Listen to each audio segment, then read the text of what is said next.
Olá, família Hebron. Nós estamos aqui no segundo episódio do nosso podcast que temos falado aí do DNA da Hebron. E no primeiro episódio vocês puderam ver um pouco sobre esse aspecto da família, né? Da Hebron como uma família.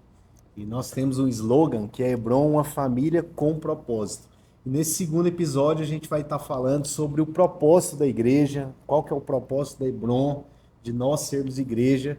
E eu estou aqui com os convidados de hoje, né? O Vinícius, a Jéssica, minha esposa linda, Natália, pastora Mariana, pastor Diego. E a gente vai falar um pouquinho sobre esse propósito da igreja. E para começar, eu creio que a gente tem que entender qual que é o propósito original de Deus para nós, né? Eu queria pedir o pastor Diego para dar as suas primeiras considerações aí sobre esse assunto. Muito bom, acho que dizem que as primeiras palavras e as últimas de alguém são as mais importantes, né? Então não tem como da gente compreender na sua totalidade se nós não irmos para o início de todas as coisas. E é interessante porque a primeira coisa que Deus vai falar para o homem depois que ele cria o homem e a mulher, está lá em Gênesis capítulo 1, verso 28, né? E ali a gente pode entender de fato o propósito de Deus e que não é um propósito exclusivamente da Hebron, né? Mas de fato da igreja de Cristo e é o propósito original de Deus, o que ele sonhou para nós como humanidade, né? E lá vai dizer o seguinte, eu acho que eu lendo aqui, a gente consegue compreender um pouco melhor, de fato, o sonho de Deus para as nossas vidas, né? E lá ele vai dizer, então, no verso 27, Deus cria o homem e a mulher, e logo no verso 28 ele vai dizer as primeiras palavras para o homem. E a primeira coisa que ele vai falar para o homem é, eu vos abençoo. E depois, logo em seguida, ele vai dizer, olha, sede fecundos. E aqui, então, ele está mostrando o porquê que ele nos criou. Então, sede fecundos, ou seja, não é para ficar só vocês dois, é para vocês expandir, né? Crescer. E logo em seguida, ele já mostra outra coisa, né? Ou seja, sede fecundos, mas não tenha só um não. Multiplicai-vos, ou seja, enche a terra, tenha muitos frutos, né? Ou seja, aqui a gente já vai tendo sinais do que Deus está pensando, dos sonhos de Deus a nosso respeito. Depois ele vai falar, enchei a terra, sujeitai-a, dominai sobre os peixes do mar, sobre as aves do céu e sobre todo o animal que rasteja pela terra. Então acho que não tem como nós começarmos esse podcast aqui e não lembrarmos do início de todas as coisas, né? Então, eu penso que aqui Deus já traduz e deixa muito claro para nós o sonho dele ao criar o homem e a mulher e que esse propósito, na verdade, quando nós vamos ler ao longo de toda a Bíblia, esse propósito, ele é eterno. Não é uma coisa que vai encerrar aqui, mas ele vai perpetuar, né? Sim, é interessante que Deus cria o homem à sua imagem, né? E depois fala para ele ir multiplicar. Então não é simplesmente fazer filhos, né? Deus quis encher a terra de pessoas que estão ali refletindo a imagem dele, né? Representando o próprio Deus aqui na terra. Isso é muito interessante. Perfeito. E nessa continuidade, quando a gente pensa nessa questão da imagem, essa imagem ela foi deturpada pelo pecado, né? Sim. E quando Jesus vem à terra e ele restaura então essa imagem, né? Jesus então ele nos dá, é o segundo Adão, né? Ali é um recomeço de Deus. Agora não só a semente do pecado, mas agora a semente divina também. Agora, de fato, o homem podendo se parecer com Deus, porque agora o próprio Deus habita nele. E nesse sentido também já está ali esboçado o propósito da igreja, né? Que é, de fato, manifestarmos quem ele é. Eu vou usar esse gancho que Diego trouxe a respeito das primeiras e das últimas palavras. E as últimas palavras de Jesus antes de ser assunto aos céus é ide por todo mundo, pregar o evangelho, faz discípulos, batiza, continua fazendo aquilo que lá no jardim foi ordenado a você. Continua multiplicando. Né? Continua multiplicando. Continua fazendo agora, né, Agora, pequenos cristos, né, cristãos, continuam a fazer o meu trabalho, porque agora há uma semente divina, há uma nova natureza em você. E aí a Bíblia vai dizer que Jesus é também o último homem, né? Aquele, então, pelo qual a gente pode ter agora acesso a Deus e continuar a sua história. E eu gostaria, então, né, enquanto a gente se preparava, né, para esse podcast, eu li uma citação tão linda do C.S. Lewis, eu gostaria de ler ela aqui, porque ele vai dizer assim: ele age em nós de todas as maneiras, mas acima de tudo, ele age em nós por intermédio uns dos outros. Os homens são espelhos ou transmissores de Cristo para outros homens. Geralmente são aqueles que conhecem a Cristo que o levam aos outros. É por isso que a igreja, todo o conjunto de cristãos que revelam Cristo uns aos outros, ela é tão importante. Por isso que nós somos tão importantes. Ser igreja é tão importante, porque é a forma como nós levamos Cristo, formamos Cristo, e isso também de diversas maneiras. Se a gente for pensar num texto bíblico, talvez um texto-chave para a igreja, a gente vai pensar em Atos 2,42, e perseveravam na doutrina dos apóstolos, e na comunhão, e no partir do pão, e nas orações. E essa é, então, a nossa vida da igreja, aquilo que a gente faz aos domingos, nas nossas reuniões, né? E como tem sido poderoso vivermos isso em igreja. Sim. Né? Como família. Sim, né? Com certeza. E nós somos privilegiados por isso, né? Porque até é uma experiência pessoal nossa, que eu acho que é importante a gente falar um pouquinho sobre a nossa experiência, né? Quando a gente tem mais de 10 anos de Hebron, né? E eu me lembro quando eu cheguei na Hebron, uma das coisas que mais me marcou foi essa questão de ser acolhido, né? E eu nem sabia que um dos significados da palavra Hebron era que é uma cidade refúgio. Uau. Então, realmente, né, foi assim que nós nos sentimos ao chegar aqui, acolhidos, né, refugiados, né, bem recebidos, né, gente? Bem recebidos. E nós nos sentimos parte da família, né? E eu sempre falei que quando eu chegava na Hebron, o sentimento que eu tinha é que eu estava em casa. E até hoje esse sentimento continua, né? Ela posta em casa. Em casa. Gosto mesmo, porque eu realmente me sinto em casa. Mas isso é muito legal, Jéssica, porque na verdade essa é a minha sensação que eu tive também, porque eu converti há 17 anos, né? Então o primeiro lugar que eu cheguei foi Hebron. Uhum. E eu lembro direitinho de chegar dentro da Hebron, assim, eu lembro da Nath no louvor. Uhum. E logo que eu saí, assim, essa primeira, assim, acabou o culto, as pessoas vindo assim, oi, como é que é seu nome? Né? E querendo conhecer. E sempre querendo, assim, realmente conhecer e envolver. Então, assim, essa sensação realmente de casa, de família, de aconchego, eu vejo na Hebron. Assim, é uma experiência minha também. E não era só da questão do prédio, né? Não era uma questão no prédio, era uma questão entre nós que estávamos andando juntos, né? Eu lembro que diversas vezes nós reunimos na casa das pessoas que eram, né, da RF, então isso era muito importante para nós, foi formando todos os dias. praticamente. Isso foi formando em nós, né, esse senso, né, de ser igreja e entender qual que era o nosso propósito de estarmos inseridos aqui. Eu acho que isso foi o determinante para nós. E até hoje para nós estarmos aqui, né? Então, acho que faz muita diferença quando você chega em um lugar e você se sente pertencente. Quando você sente que você está lá e você não é só mais um, né? Você está lá, você tem um nome, né? A pastora Sueli deixa muito claro que você tem um nome, ela nunca vai esquecer o seu nome. E isso é muito bom, né? Porque isso mostra, né, o cuidado, né, que nós temos também com as pessoas que chegam, né? Porque a gente sabe que quem chega, né, quem está chegando, precisa ser acolhido. Sim. Quem está chegando, né, tá buscando em nós, né, algo que eles não encontram no mundo, né? Que é ser acolhidos, ser amados, né? Sim. E receber uma palavra de esperança que só a igreja pode dar para o mundo. Só o evangelho pode dar. E isso facilitou muito o processo de Deus na nossa vida também, né? Porque a gente estava num momento muito difícil nosso, né? E a gente chegou no Hebron e a gente já se sentiu tão abraçado e isso facilitou, né? Tanta coisa que Deus precisava transformar em nós. Então, também isso eu acredito que é a coisa mais importante, talvez, do propósito, né, de Deus para a igreja, é transformar, né, a gente através dos relacionamentos. Porque cada relacionamento que você vai criando aqui, né, esse ambiente aqui de igreja, vai fazendo com que Deus transforme, Deus vai nos aperfeiçoando, vai transformando as nossas emoções, tratando coisas que precisam ser tratadas. Perdoando. Vai sendo lixado. E prosseguindo e perdoar. Perseverando, né? Porque envolve acertos, envolve erros, né? Envolve pessoas, né? Até porque, né, se envolve pessoas, envolve erros, gente, não tem como, né? Não tem como. Não é porque estamos, somos cristãos que somos perfeitos e que não erramos. Na verdade, erramos muito ainda, né?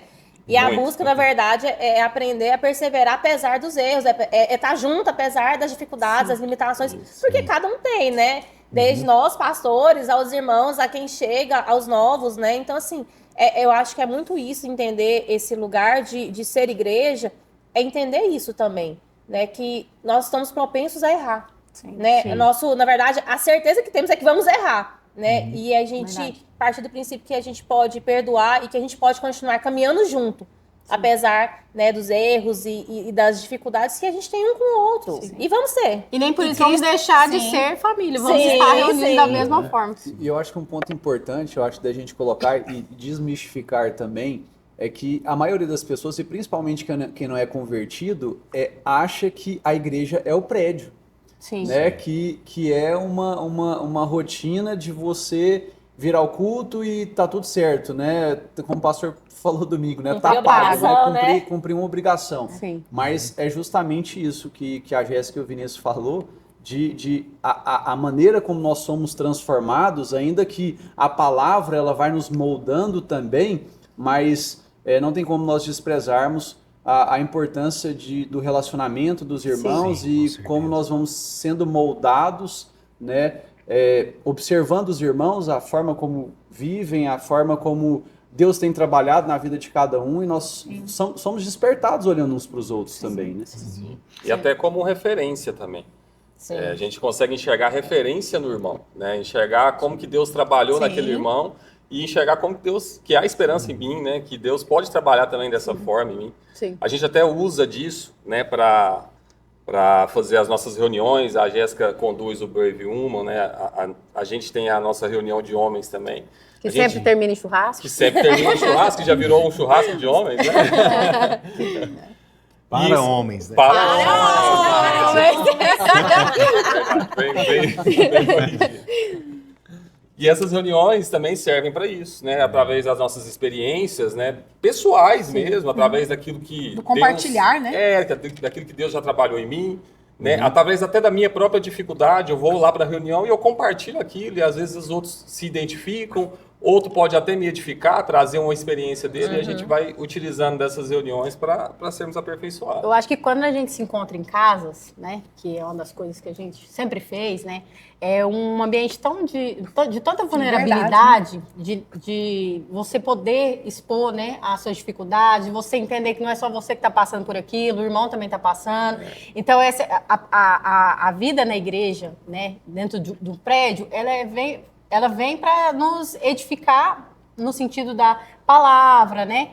E a vida doméstica, assim, vamos dizer, nas casas, né? Nas oportunidades que nós temos nos jantares, ou seja no Brave Woman ou em outra oportunidade, ela nos dá essa conexão com os irmãos, sabe? De você conhecer verdadeiramente aquela pessoa que às vezes você só encontra aqui aos domingos. Até porque no culto não dá, né? Não pra dá. conversar com todo mundo, Não né? dá. Tirar a dúvida dele com o pastor, parar o culto, né? Isso. E aí, quando você tem essa oportunidade, né, em uma reunião mais íntima, né? Até falei com a Natália, né? Na nossa última experiência do Brave Woman, não estavam muitas pessoas, mas nós tivemos um ambiente, assim, muito poderoso, né? De intimidade. A gente estava compartilhando sobre ego, que é um assunto, né? Um tema bem que nos corta.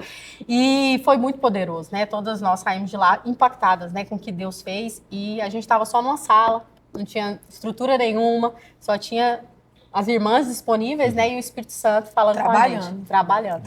Acho que é importante a gente deixar claro, assim, algumas coisas que a gente faz práticas, né? Sim. Esses comentários aqui do churrasco para os homens, as reuniões que a gente faz, que não é só um churrasco, né? O churrasco é só um pretexto. pretexto, chamativo, né? Quem não gosta do churrasco. Uma isca. Sim. Mas há um objetivo por trás, né? Dos homens se reunirem, porque a gente vê tanto que é importante os homens hoje se posicionarem, serem edificados ali, serem grandes pais de exemplos, aqueles que são jovens ainda, não se casaram, serem formados como homens de Deus, que estão ali vislumbrando uma vida depois, uma família que eles vão liderar, estar à frente ali. e serem pessoas que fazem diferença, né, no trabalho, onde estiver. Sim. Né, as mulheres também, o tanto que é importante essas coisas, né? Sim. Mas eu queria que a gente falasse algumas coisas mais que a gente faz na Hebron de maneira prática para cumprir esse Inclusive, propósito. você falando, né, o Olaria, né, surgiu dessa necessidade, né, das mulheres procurando de ter um ambiente, uma fala direcionada para as mulheres. Então, a gente começou, então, a fazer o Olaria. O Olaria, então, é o culto de mulheres que acontece uma vez no mês, né, para as mulheres. E aí são palavras direcionadas para elas. E o nome Olaria, né, é porque a gente desce a casa do oleiro.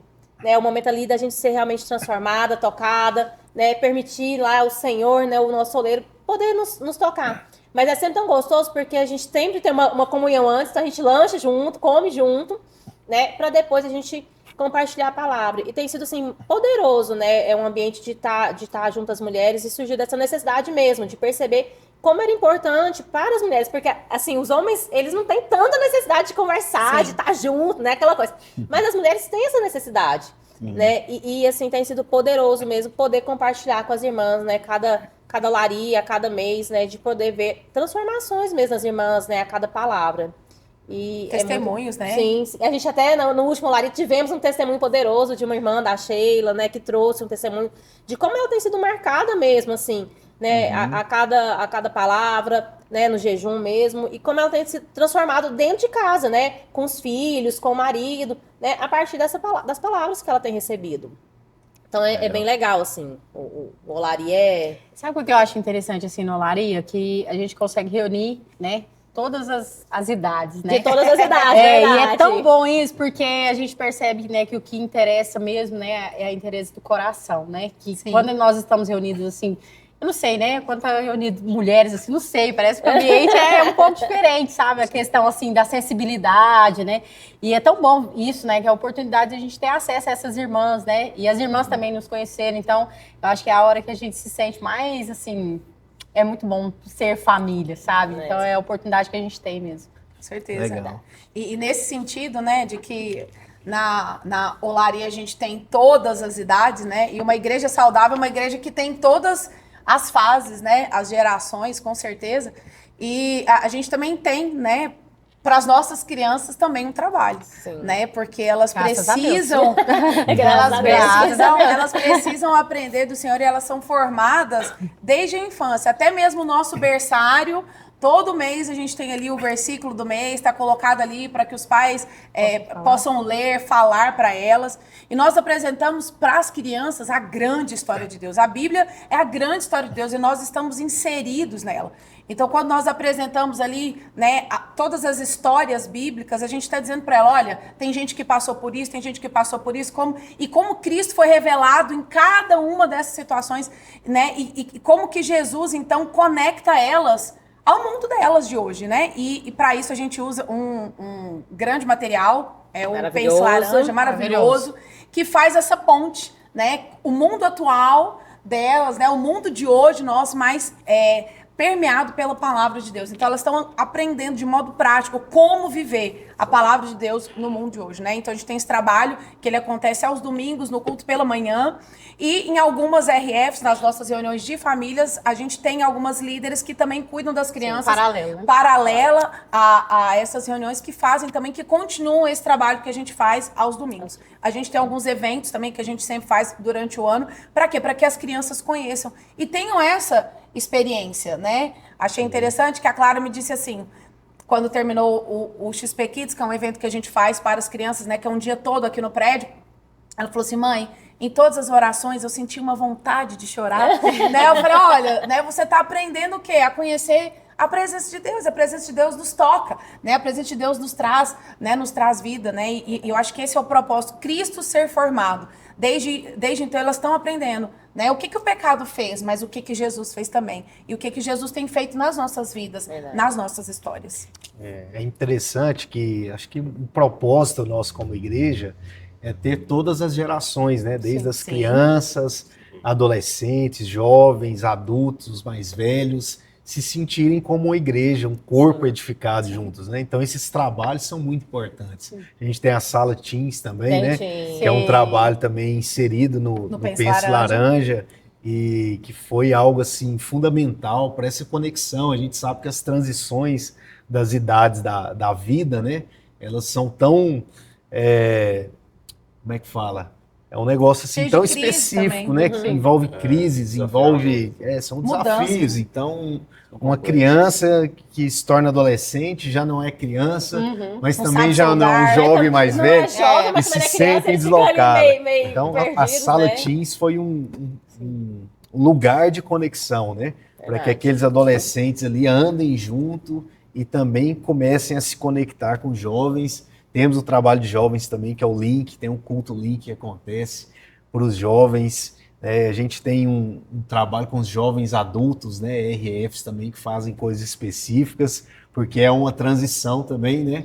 Ele não é mais jovem como antes, mas também já não está tão velho. Jovem pra ser velho, velho pra E ser ali, jovem. então é aquele meio, né? É a crise. Então, estamos aí vivendo esse propósito de todas as gerações andarem juntos, Amém. afinal, todos nós juntos, não importa a idade, Isso. nós somos o corpo de Cristo, nós somos a igreja, o evangelho é o mesmo para Pra todos todos. nós, a palavra de Deus é a mesma, Amém. né? E a gente está aí cumprindo esse desafio de se comunicar, né, da maneira certa para levar a mensagem para todas essas gerações. Amém. E quando a gente faz um trabalho assim específico, né, eu falo porque eu vejo também em casa com as crianças, né? Eu tive uma experiência, até compartilhei com a Nath, que no final do ano, na virada do ano, terminou o louvor e o Léo tinha 2 anos. Ele falou, vamos subir, mamãe? Ou seja, deu minha Tá hora. na hora de ir pra Deu minha salinha, hora. né? Deixa eu ir pro meu culto. Já tá bem Então, assim, gravado. pensa, 2 anos de idade. Então, assim, olha a importância, né, do nosso trabalho, olha a importância do nosso servir, olha a importância, né, da gente estar envolvido também com isso, né, porque para funcionar precisa do nosso Gente, trabalho, né? né? Precisa da nossa dedicação, do nosso esforço, né? E isso faz com que os irmãos se sintam pertencentes, né? Então, quando a gente está servindo o Kids, nós estamos transferindo isso para eles, né? Eles pertencem, Sim. eles são importantes, vocês estão aqui. Desde os 2 anos, vocês já pertencem a essa família, né? Sim. Já tem um trabalho específico para vocês. Então, eu acho isso muito válido. Amém. Para encerrar esse podcast de hoje, né? Acho que é importante a gente falar de um propósito, de tudo isso que a gente está falando, todo esse trabalho, essa edificação, esse andar junto, esse tocar homens, mulheres, crianças, jovens, adolescentes, enfim, trabalharmos nisso, tem um propósito maior do que simplesmente a nossa igreja local aqui, né? Então Deus nos chamou para influenciar esse mundo, essa geração. Amém. E a maior parte do tempo a gente passa fora, né? Fora. Trabalhando, né? Estudando, as crianças estão na escola, os jovens nas universidades, os adultos no ambiente de trabalho, e a gente está ali com a nossa família, né? E eu acredito que tudo isso aqui é só uma preparação para a gente O envio. cumprir um propósito de Deus, né? Sim. Um envio no nosso dia a dia, no trabalho, para representarmos Cristo, como a gente falou, para sermos fecundos, multiplicar, para que outros conheçam essa verdade, né? E eu acredito que essa preparação que a gente faz aqui como igreja e tudo isso, né, tem um objetivo de cumprir uma missão que Jesus Amém. deixou para nós, como a Natália falou, de ir fazer discípulos, batizar pessoas.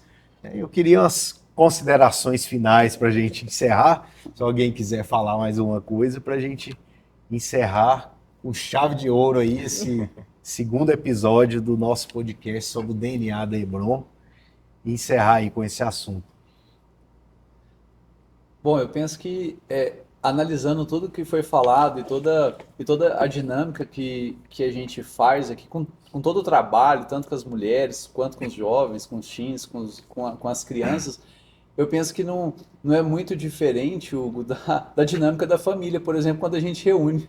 Quando a gente reúne, por exemplo, a nossa família num almoço de família, você vê que é muito parecido. Os adultos acabam se juntando ali, as crianças ficam juntas, né? Acaba que às vezes tem momentos que as mulheres saem para conversar sozinha. Então, essa é a dinâmica da família Natural, mesmo né? funcionando, né? E você falou agora, nesse finalzinho, né, que acaba que é uma preparação para nós irmos para fora e pregar esse evangelho e que essa palavra alcance mais pessoas. Amém. Eu penso que uma outra coisa fundamental também é que isso nos fortalece muito com as lutas que nós enfrentamos lá fora, né? Quando nós vamos para a escola, vamos para a faculdade, lidamos com pessoas que não professam a nossa fé e que às vezes mexem com a gente, será que está certo, será que não? Aqui, querendo ou não, é um lugar de segurança, né, para nós, e que Sim. isso fortalece de fato aquilo que a gente crê, isso é real, né, e quando nós estamos juntos, isso traz ainda um pouco mais de força para nos sustentar no dia a dia e com as lutas que nós teremos lá fora. Amém. E só para encerrar, a Edith Schaefer, ela tem uma definição sobre o que é família. Ela vai dizer que família é um abrigo no temporal, né? E é isso que é a igreja, né? Enquanto essa família, né? Aqui é esse abrigo, né, no temporal. Todos nós vamos enfrentar a chuva. Sim. Ninguém vai ficar. Ninguém Mas sai ileso, né? a gente tem o nosso abrigo e aqui no Caso Hebron a gente tem o nosso campo de refúgio, Sim. né? Que Pra poder- profundidade, hein? Pra gente ser igreja e cumprir o propósito de Deus na terra. Aleluia. É isso. Amém. Amém, pessoal. Até mais e aguarde o terceiro episódio que tá vindo por aí.